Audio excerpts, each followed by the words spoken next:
Дорогие друзья, каждый раз, когда я пишу об этой колоде карт в своем блоге, меня спрашивают, почему она черно-белая. Поэтому я решила сделать здесь небольшое видео о том, почему вот эту колоду и эту книгу к ней я сделала вот так, как я ее сделала. Начать, наверное, нужно с того, что я очень сильно хотела сделать такую анимацию. Я долго искала информацию и пыталась выяснить, как же сделаны вот эти вот слит-анимации. Я вначале даже не знала, как они называются.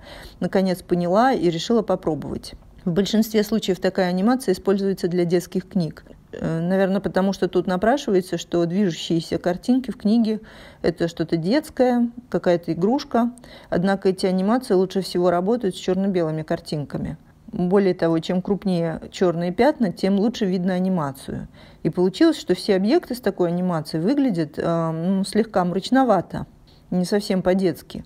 И я решила, что можно для разнообразия сделать объект для взрослых с такими картинками.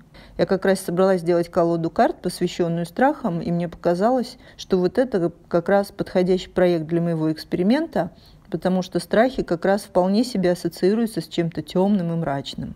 Далее мне пришлось подумать, как бы это сделать получше, потому что обычно картинки с такими анимациями без пленки выглядят очень непонятно. И они вообще не похожи на картинки, там просто такие сгустки вертикальных линий, из которых что-то вырисовывается только когда уже пленку на них положишь. А я все-таки собралась делать книжные иллюстрации, и хотелось бы, чтобы иллюстрация в книге сама по себе была похожа все-таки на изображение.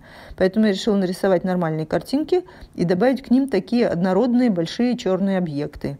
На картах эти объекты просто помещены целиком, а на страницах книги они анимированы.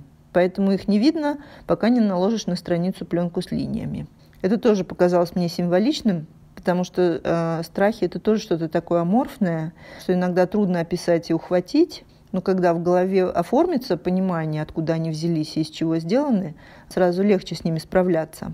И еще, как выяснилось, это очень медитативное занятие – двигать эту пленку по картинке. Движение появляется, как только сетка сдвигается на 1/4 часть миллиметра. Соответственно, двигать нужно потихоньку, не дергаясь, почти замерев, и это очень успокаивает. И вообще работа над собой – это всегда непросто, и тема страхов тоже очень тяжелая, непростая.